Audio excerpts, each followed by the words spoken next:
and Jack are here. They got in Tuesday night. She flew into JFK from England, and Mark had to work Wednesday and Friday, so she had a couple-hour layover and then flew here.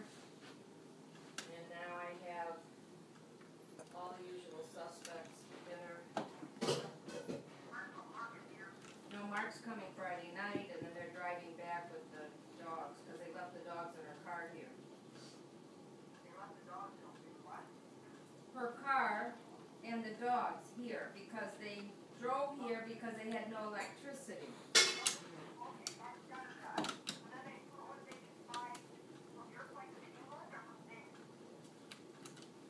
Mark flew home on the following Tuesday, went to work. Nicole stayed till Sunday for Harry's memorial service, and then flew home Sunday night, and then flew to England Tuesday to Tuesday.